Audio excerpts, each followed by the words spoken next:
بسم اللہ الرحمن الرحیم۔ آج ہم معاشرتی ذمہ داریوں میں سے کسب حلال اور ایثار پڑھیں گے۔ اس سے پہلے ہم معاشرتی ذمہ داریوں میں سے 2 پڑھ چکے ہیں، نمبر 1 دیانتداری اور نمبر 2 سچائی۔ آج ہم تیسری ذمہ داری پڑھیں گے، کسب حلال۔ کسب حلال کی معنی ہے حلال کی کمائی کرنا، جائز طریقے سے روزی کمانا۔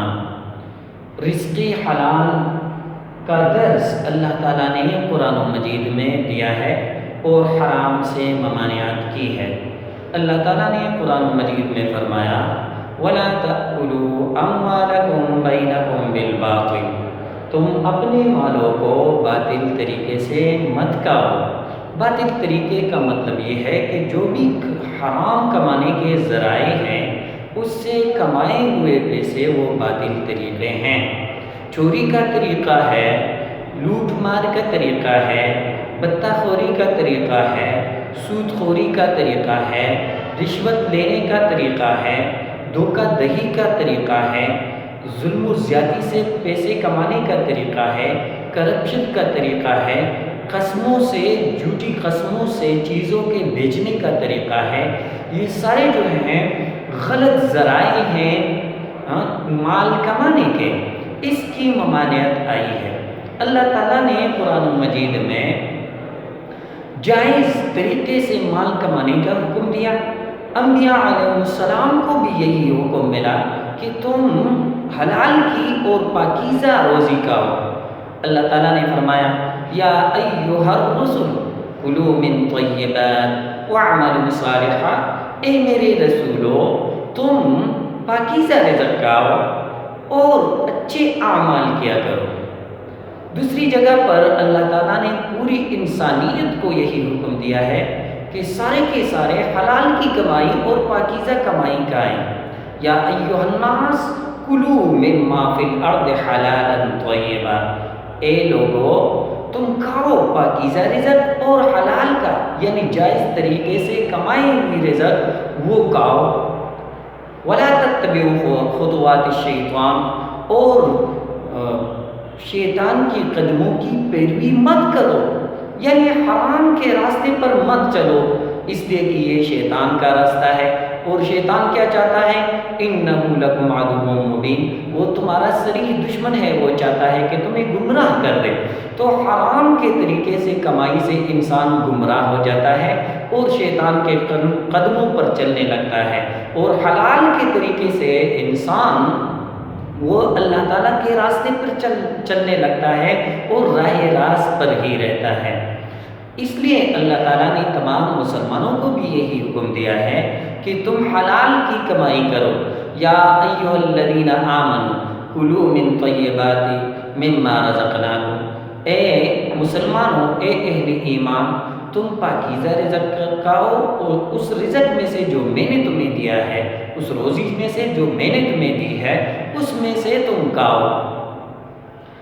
نبی کریم صلی اللہ علیہ وآلہ وسلم نے حرام سے ممانعت کیے اور حلال کا درس دیا ہے۔ صحابہ کرام نے بھی اسی طرح کیا۔ حضرت ابوبکر صدیق رضی اللہ عنہ کے زمانے میں انہوں نے ایک دفعہ غلام کا لایا ہوا کھانا کھا لیا۔ غلام نے پوچھا کہ آقا، پہلے جب میں کوئی کھانا لاتا تو آپ پوچھتے کہ کہاں سے لائے ہو، جائز کا کھانا ہے یا ناجائز کا کھانا ہے، حلال ہے حرام ہے، یہ پوچھ گچھ تم کر لیتے، لیکن آج آپ نے کوئی سوال مجھ سے نہیں کیا اور ڈائریکٹ ہی کھا لیا۔ حضرت ابوبکر صدیق رضی اللہ عنہ نے فرمایا کہ آج مجھے بہت بھوک لگی تھی، اس وجہ سے میں نے آج آپ سے نہیں پوچھا۔ چلو ٹھیک ہے، اب بتاؤ یہ کھانا کہاں سے لائے تھے؟ تو ابوبکر صدیق رضی اللہ عنہ کے غلام نے کہا کہ جاہلیت کے دور میں لوگوں کے ہاتھوں ہاتھ دیکھتا تھا اور پال نکالتا تھا۔ ایک دفعہ ایک شخص کے ہاتھ میں نے دیکھے اور اس کو پال نکالا، لیکن اس نے مجھے اجرت نہیں دی۔ اس نے کہا جب میرے پاس پیسے آ جائیں تو میں آپ کو اس کی مزدوری دے دوں گا۔ اس کے پاس آج وہ پیسے آئے، میں نے وہ کالا اسی پیسے سے لیا اور آپ کے سامنے پیش کیا۔ حضرت ابوبکر صدیق رضی اللہ عنہ نے یہ سننا تھا کہ اپنے گلے میں انگلی ڈالی اور وہ سارا کھانا جو ہے دوبارہ کر لیا، اور کہا کہ خود کو بھی تباہ کر لیا اور مجھے بھی ساتھ تباہ کر گئے۔ تو صحابہ کرام اتنا اجتناب جو ہے حرام کمائی سے، حرام کھانے سے کیا کرتے تھے۔ نبی کریم صلی اللہ علیہ وآلہ وسلم نے فرمایا کہ حلال لقمہ کا انتظام کرو، تمہاری دعائیں خود بخود قبول ہوگی۔ ہماری دعاؤں میں آج کیوں اثر نہیں ہے؟ اس وجہ سے نہیں ہے کہ ہمارے پیٹ حراموں سے بھرے ہیں، اس وجہ سے دعائیں قبول نہیں ہوتی، اس وجہ سے عبادات پر برا اثر پڑتا ہے، ہماری عبادات قبول نہیں ہوتی۔ نبی کریم صلی اللہ علیہ وآلہ وسلم نے فرمایا کہ جس کی پیٹ میں ایک لقمہ بھی حرام کا چلا جائے تو 40 دنوں تک اس کی نمازیں قبول نہیں ہوتی۔ نبی کریم صلی اللہ علیہ وآلہ وسلم نے فرمایا کہ جو شخص اس کا خیال نہیں کرتا کہ یہ حلال کی کمائی کرتا ہے یا حرام کی کمائی کرتا ہے، تو اللہ تعالیٰ بھی قیامت کے دن اس کے بارے میں یہ لحاظ نہیں رکھے گا کہ یہ جہنم کے کون سی حصے میں ڈال دے۔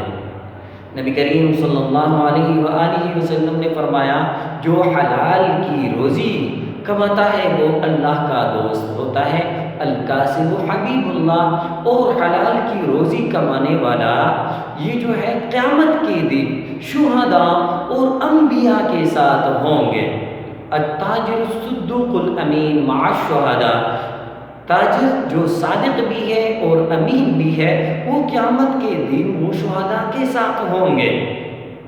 تو عزیزان من، اس وجہ سے ہمیں چاہیے، اس آیات اور حدیث کی روشنی میں ہمیں چاہیے کہ ہم حلال کی کمائی کی کوشش کریں، حرام سے خود کو بچاتے رہیں۔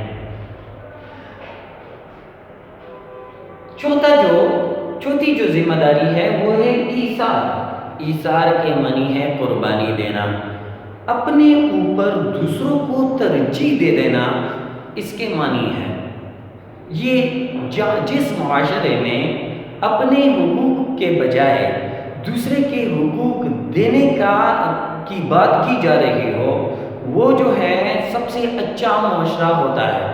آج کل ہم سارے اپنے ہی حقوق کے بارے میں بات کر رہے ہیں، یہ میرا حق ہے، اس پر میرا حق ہے، اس پر میرا حق ہے۔ کبھی بھی ہم نے یہ بات نہیں کی کہ مجھ پر کس کس کا حق ہے تاکہ میں ادا کر لوں، مجھ پر بھائی بہنوں کا کیا حق ہے، مجھ پر جو ہے بیوی کا کیا حق ہے، مجھ پر رشتہ داروں کا کیا حق ہے، مجھ پر پڑوسیوں کا کیا حق ہے، دوسرے مسلمانوں کا کیا حق ہے، غیر مسلموں کے کیا کیا حقوق ہیں، اس کے بارے میں ہم نہیں سوچتے، صرف اپنا حق لینے کے بارے میں نعرہ لگاتے ہیں۔ نبی کریم صلی اللہ علیہ وآلہ وسلم کے زمانے میں یہی تھا کہ اپنے بارے میں زیادہ نہیں سوچا کرتے تھے بلکہ دوسرے لوگوں کے بارے میں، وہ اچھائی کے بارے میں سوچتے تھے۔ نبی کریم صلی اللہ علیہ وآلہ وسلم نے بھی خود ایثار سے کام لیا ہے۔ نبی کریم صلی اللہ علیہ وسلم کے پاس جو بھی کوئی ہدیہ آ جاتا، جو کوئی مال و دولت ہاتھ میں آ جاتا تو تب تک گھر نہ جاتے، تب تک وہ غریب، لاچار، یتیم اور مسکین لوگوں میں نہ بانٹتے، تب تک وہ گھر نہ جاتے تھے۔ نبی کریم صلی اللہ علیہ وآلہ وسلم کے پاس ایک عورت آئی اور اس نے کہا یا رسول اللہ، میں نے اپنے ہاتھوں سے ایک چادر بنائی ہے، یہ آپ کو تحفے میں دے رہی ہوں۔ تو نبی کریم صلی اللہ علیہ وآلہ وسلم نے اسے قبول کیا۔ نبی کریم صلی اللہ علیہ وآلہ وسلم کو خود بھی اس کی ضرورت تھی اور نبی کریم صلی اللہ علیہ وسلم نے وہی چادر سے تہبند باندھا۔ ایک دوسرے صحابی تھے نبی کریم صلی اللہ علیہ وسلم کے مجلس میں جب حاضر ہوئے تو انہوں نے نبی کریم صلی اللہ علیہ وسلم سے وہی چادر مانگی کہ یا رسول اللہ یہ چادر مجھے دے دو۔ نبی کریم صلی اللہ علیہ وآلہ وسلم نے وہ چادر اسے دے دی، اگرچہ نبی کریم صلی اللہ علیہ وسلم کو خود بھی اسی چادر کی ضرورت تھی۔ تو نبی کریم صلی اللہ علیہ وآلہ وسلم اپنے اوپر دوسروں کو ترجیح دیا کرتے تھے۔ اسی طرح نبی کریم صلی اللہ علیہ وآلہ وسلم کے صحابہ اپنے اوپر دوسروں کو بھی ترجیح دیا کرتے تھے۔ اللہ تعالیٰ نے اس وجہ سے قرآن مجید میں صحابہ کرام کا یہ عمل کا تذکرہ کیا ہے۔ اللہ تعالیٰ نے فرمایا وَيُؤْثِرُونَ عَلَىٰ أَنفُسِهِمْ وَلَوْ كَانَ بِهِمْ خَصَاصَةٌ، یہ لوگ اپنے اوپر دوسروں کو ترجیح دیتے ہیں اگرچہ یہ خود حاجت مند اور ضرورت مند کیوں، خود بھی حاجت مند اور ضرورت مند ہیں۔ تو صحابہ کرام بھی اپنے اوپر دوسروں کو ترجیح دیا کرتے تھے۔ حضرت عثمان رضی اللہ عنہ جب قحط کا زمانہ آیا، لوگوں کے پاس جو ہے فصل اور دانے نہیں تھے، تو ایک قافلہ حضرت عثمان رضی اللہ عنہ کا شام سے آ رہا تھا۔ اس وقت عثمان رضی اللہ عنہ دگنا چگنا بھی کمائی کر سکتے تھے، لیکن اس وقت لوگوں کی اس مصیبت ٹلنے کے لیے وہ سارا غلہ لوگوں کو مفت بانٹ دیا۔ یہ تھا وہ کہ اپنی کمائی کا اس کو فکر نہیں تھا، بلکہ دوسرے کی تکلیف کا اس کو احساس تھا۔ اس وجہ سے دوسروں کی تکلیف ہٹانے کے لیے انہوں نے یہ سارا عمل کیا۔ ایک واقعہ بہت مشہور ہے کہ ایک دفعہ ایک شخص نبی کریم صلی اللہ علیہ وآلہ وسلم کے پاس آئے اور کہنے لگے یا رسول اللہ مجھے بہت بھوک لگی ہے، اگر کھانے کا کچھ ہو تو مجھے کھلائیں۔ نبی کریم صلی اللہ علیہ وسلم گھر گئے، اہل خانہ سے پوچھا تو جواب ملا کہ گھر میں بغیر پانی کا کچھ بھی نہیں ہے۔ نبی کریم صلی اللہ علیہ وآلہ وسلم نے پھر صحابہ کرام نے اعلان کیا کہ کون اس شخص کو اپنے گھر لے جائیں گے اور اس کو کھانا کھلائیں گے۔ ایک صحابی اٹھے یا رسول اللہ میں اسے لے جانے کے لیے تیار ہوں۔ وہ صحابی اس مہمان کو گھر لے گیا۔ جب وہ گھر میں پہنچا تو بیوی سے پوچھا کہ کیا کھانے پینے کا کچھ ہے، تو اس نے جواب دیا کہ اتنا کھانا ہے کہ جس سے صرف ایک شخص کا گزارا ہو سکتا ہے۔ اس صحابی نے بیوی کو کہا کہ اپنے بچوں کو اسی طرح سلاؤ اور وہ کھانا تیار کرو اور دسترخوان بچھاؤ، جب کھانے کا وقت آ جائے تو چراغ کو بجھا دینا۔ ہم اپنی حلیے اور اپنی حالت کو اس طرح بنا دیں گے جیسا کہ ہم کھانا کھا رہے ہوں، لیکن کھائیں گے نہیں، یہاں تک کہ وہ مہمان پیٹ بھر کر کھا لیں۔ تو جب اس صحابی نے یہی عمل کیا اور صبح نبی کریم صلی اللہ علیہ وآلہ وسلم کے ہاں حاضری ہوئی تو نبی کریم صلی اللہ علیہ وسلم نے اس کو خوشخبری دی کہ اللہ تعالیٰ نے تمہارے بارے میں یہ آیت نازل کی، تمہارا وہ عمل اللہ تعالیٰ کو اتنا پسند آیا کہ اللہ تعالیٰ نے فرمایا وَيُؤْثِرُونَ عَلَىٰ أَنفُسِهِمْ وَلَوْ كَانَ بِهِمْ خَصَاصَةٌ، یہ لوگ اپنے اوپر دوسروں کو ترجیح دیتے ہیں، خود بھوکا پیاسا رہتے ہیں اور دوسروں کو کھانا کھلاتے ہیں۔ وَلَوْ كَانَ بِهِمْ خَصَاصَةٌ، اگرچہ یہ خود حاجت مند اور ضرورت مند کیوں نہ۔ یہ صحابہ کرام کی خاصیت اللہ تعالیٰ نے قرآن مجید میں بیان کی ہے۔ ایک دوسرا واقعہ بہت مشہور ہے، ایک غزوے میں بہت سارے صحابہ کرام زخمی ہوئے۔ ایک صحابی جو زخمی زمین پر پڑا تھا، اس نے آواز لگائی کہ مجھے پانی کی ضرورت ہے۔ پانی پلانے والا وہاں پر پہنچ جاتا ہے کہ دوسرے نے آواز لگائی کہ مجھے پانی چاہیے، تو اس پہلے شخص نے کہا کہ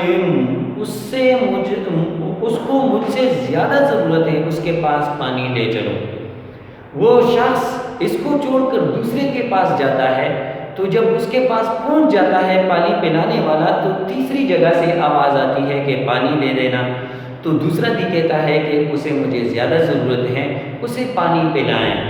جب وہ پانی پلانے والا تیسرے کے پاس پہنچتا ہے تو پہنچتے پہنچتے اس کی روح پرواز کر چکی ہوتی ہے۔ جب دوسرے کے پاس آتا ہے وہ بھی اللہ کو پیارا ہو چکا ہے، جب تیسرے کے پاس پہنچ جاتا ہے تو وہ بھی جو ہے شہید ہو چکا ہوتا ہے۔ تو یہ قربانی کی اعلیٰ مثال ہے۔ صحابہ کرام نے اپنے اوپر دوسروں کو ترجیح دی ہے۔ آج ہمارے معاشرے میں صرف اپنے ہی اچھائی لوگ چاہتے ہیں، اگرچہ دوسرے تباہ و برباد ہو جائیں۔ یہ اچھا عمل نہیں ہے۔ اچھا عمل یہ ہے کہ ہم خیر اگر ہمیں کچھ تکلیف بھی پہنچائے تو کوئی بات نہیں، لیکن دوسرے لوگ آرام اور سکون سے رہیں۔ یہ ہمارا اسلام، ہمارا دین ہمیں سکھاتا ہے۔ اللہ تعالیٰ اس پر عمل کرنے کی توفیق عطا فرمائیں۔ اچھا پیارے اسٹوڈنٹ، اگر یہ ویڈیو تمہیں پسند آئی ہو تو میرے چینل کو سبسکرائب کریں تاکہ آئندہ ویڈیوز آپ کے پاس آسانی سے آ سکیں۔